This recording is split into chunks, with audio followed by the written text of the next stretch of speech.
I'm the program manager for the Winchester Coalition for a Safer Community. We've been running programs like this for a long time. There's a very interesting program in the packet that I gave you coming up on the 27th of March that I wanted you to take note of. But I'm pleased to have Mel Pierce back. We had her for a lunch and learn, which is something we do often. We have them in town hall. And she was so well received, it was requested by your PTO president that we bring her back in the evening so that parents who work and so forth weren't able to attend. And I thank Tina for doing that because she's one of our biggest cheerleaders. So thank you. But I'm going to let Mel introduce herself. She just got finished doing Wakefield's Parent University, and she was a huge hit.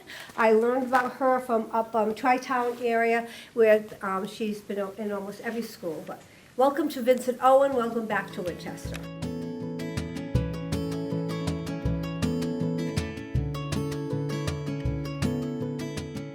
This is how our brains are wired. Our brains are wired when our kids are having big feelings, right? Our brains see that as a problem, and we are wired as parents to take care of that.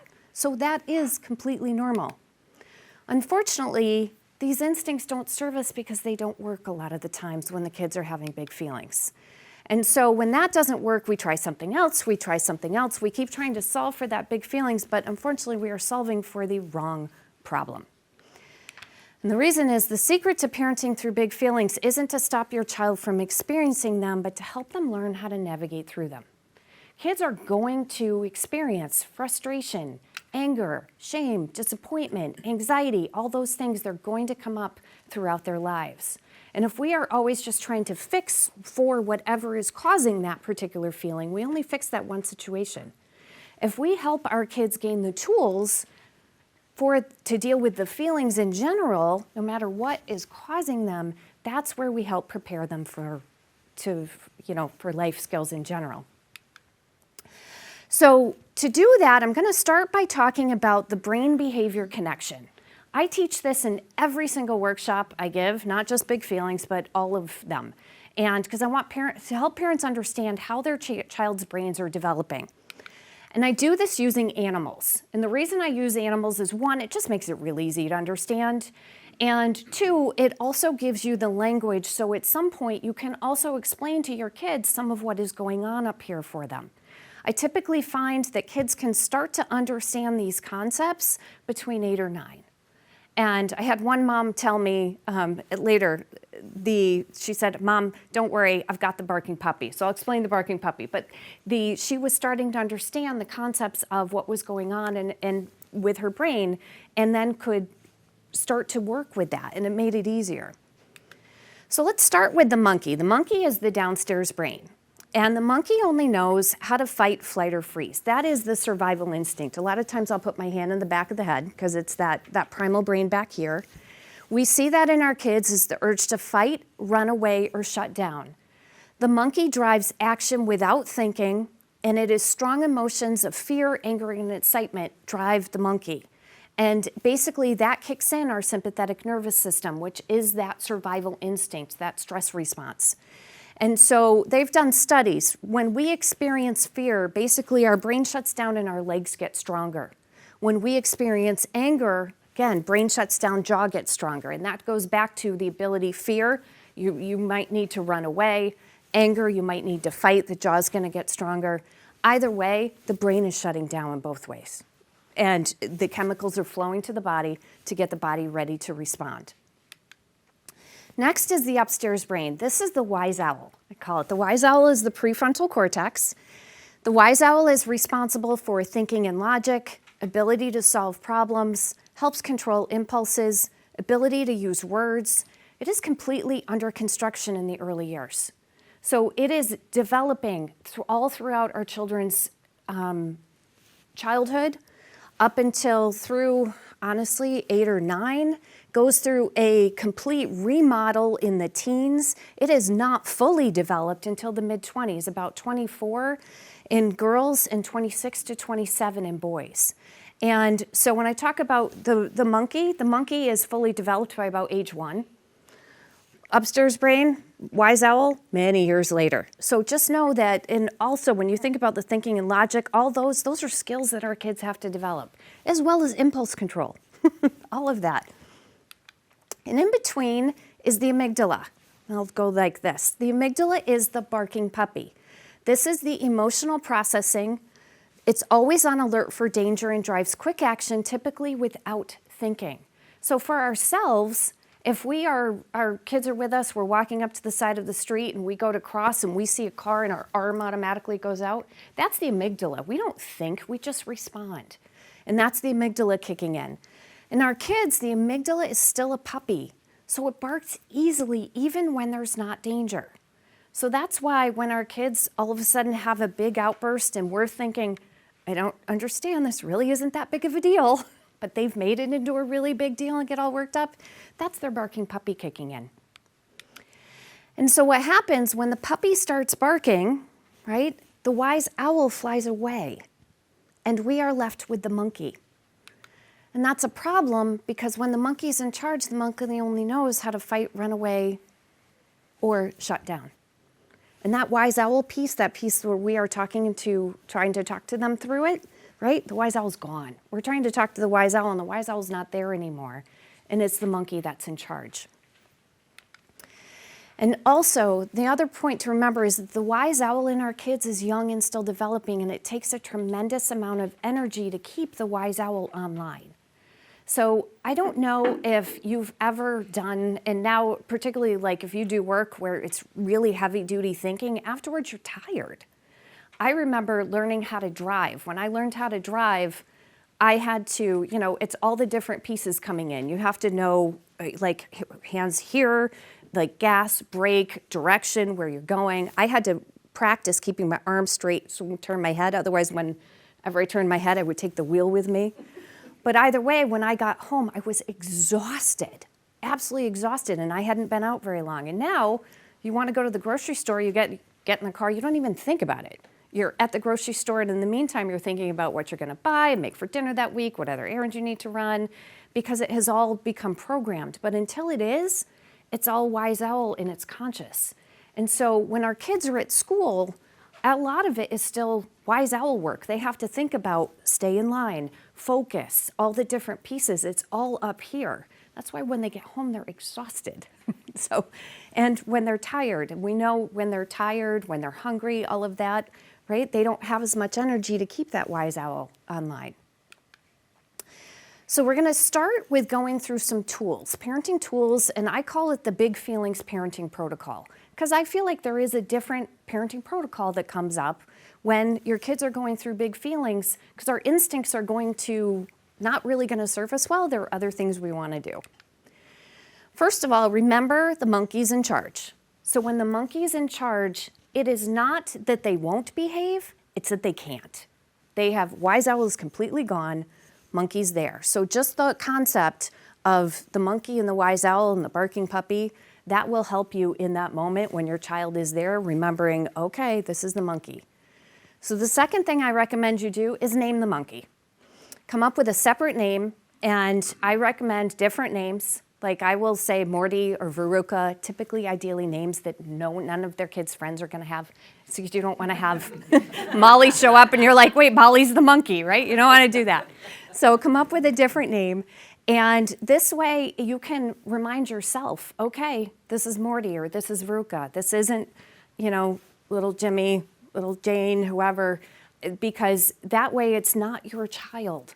And that way it separates you and you're like, okay, I have to do something differently. And it basically makes you realize that there's something different to be done. And also it keeps you from getting as angry at your own child too. The main thing you want to do when this happens, honestly, the first thing is to calm the barking puppy. That's the first thing that comes up, is we really need to calm the barking puppy to get the wise owl back and to get the monkey to calm down. And the critical key to helping kids navigate through that, right? The easiest and the quickest way to calm the barking puppy is, one, remember to stay neutral yourselves. I talk about that neutral piece. It can be when our kids are frustrated and they are either angry or they're really anxious. Like, it can bring up so much in ourselves. It is hard for us to always be our Zen calm parent at that point. I understand that when I get it. So I tell parents, I'm like, listen, trying to expect that you're always going to be completely calm, cool, and collected in that moment is sometimes expecting too much of yourself.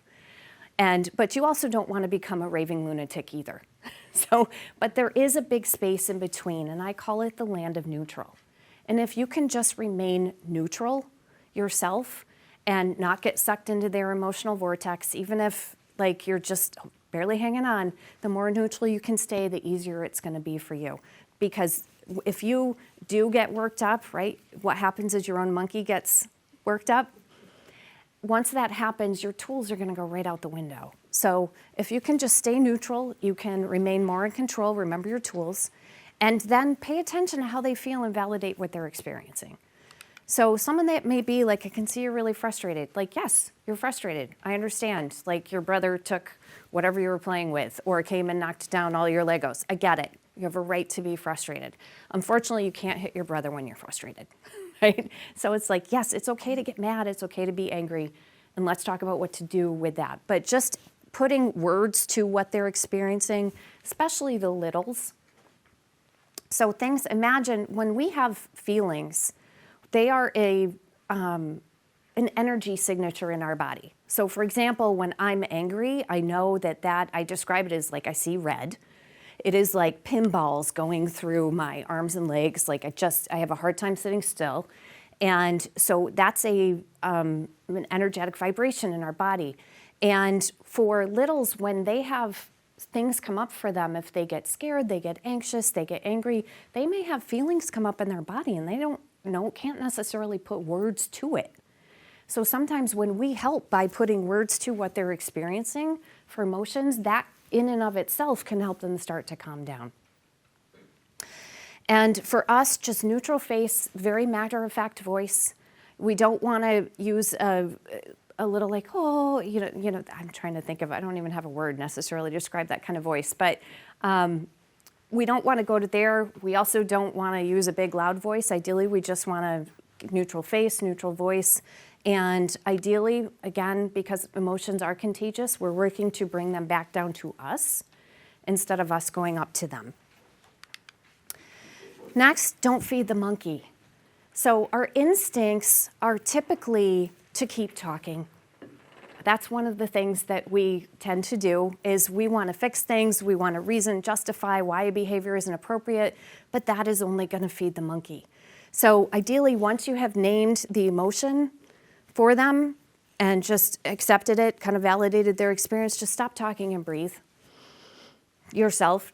So breathing will, one, deep breaths, helps to signify to your body that it's not a life and death situation. Like it's not, basically it helps to keep you tuned into your parasympathetic nervous system. And that's the rest and digest. So with the stress response, when our kids are going through that, that's the sympathetic nervous system. That is that survival one. And if you think about in the wild, or actually even yourself, if you're, for women, like get in a garage, you hear something behind you, it's dark at night, right? There's that, your heart starts beating faster. But in that situation, when we take deep breaths, we're not going to take deep breaths in a life or death situation or a place where we're scared. So when we do take deep breaths, we are telling our body you are safe. And that in and of itself helps us calm down, and it will help our kids calm down as well. So one thing, hot cocoa breaths.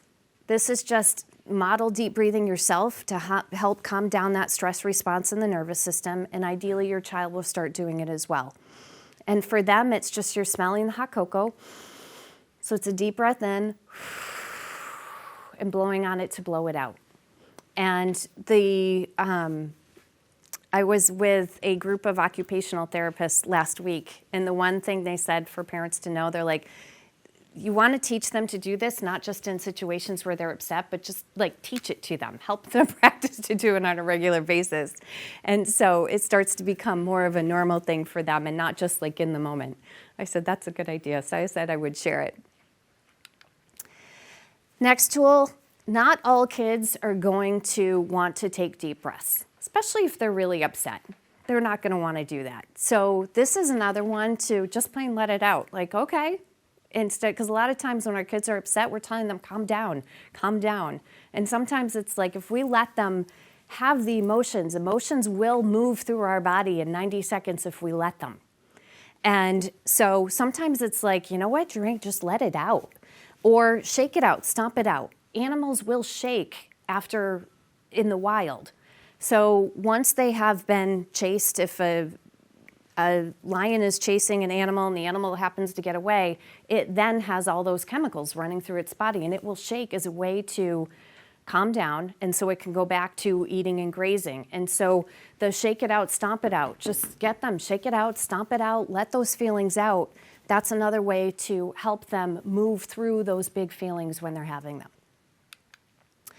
And finally, sanity before strategy. So if you are struggling to keep your cool, don't hesitate to take a time out yourself. Walk away. Mom needs a timeout. I'll be back in a minute. And that's okay.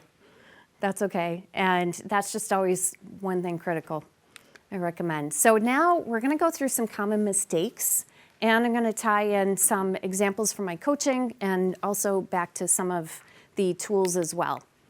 So mistake number one, we want to address our child's behavior first, and we think it needs to be addressed as it's happening. And so a lot of times I will hear from parents, but it's so disrespectful. This is unacceptable. And I get it.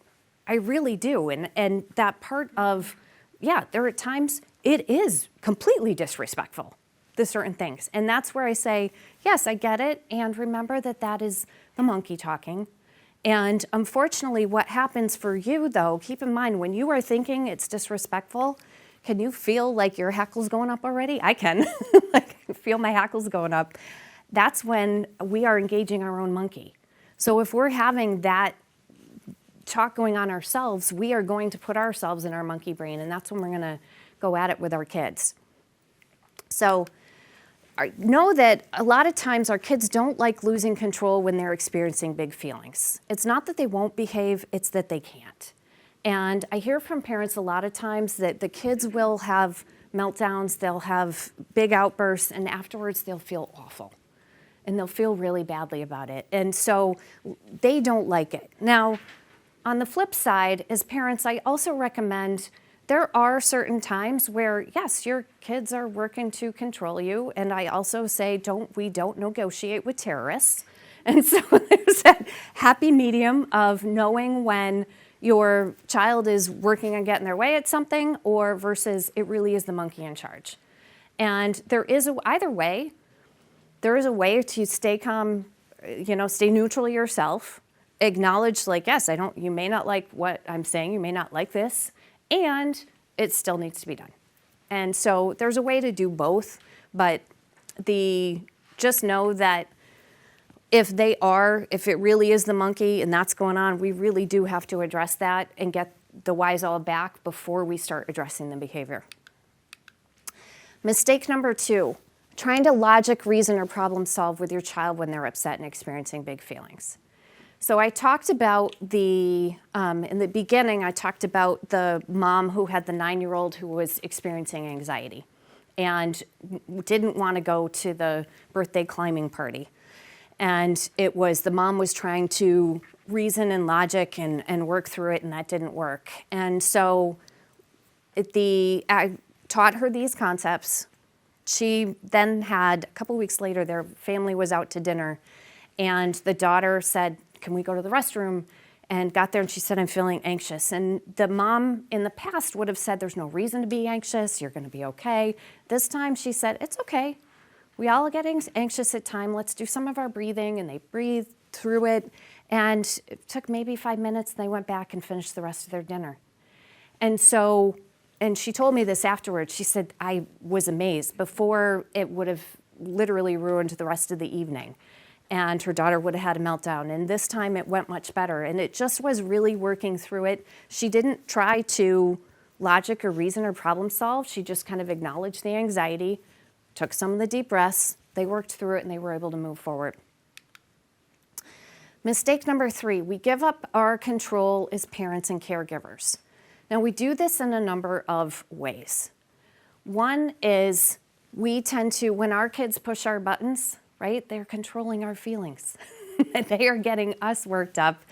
And it is a way for them, honestly, to fill their connection and their control, because negative attention is better than no attention.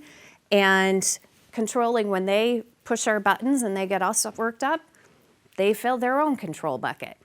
And that can happen with a child knows if they roll their eyes at their sister, then the sister's going to get upset, and then mom's going to get upset. And then when dad gets home, dad's going to be upset because mom's upset. And all of a sudden, 3 people in the family, one eye roll or poke has gotten 3 people all up in arms.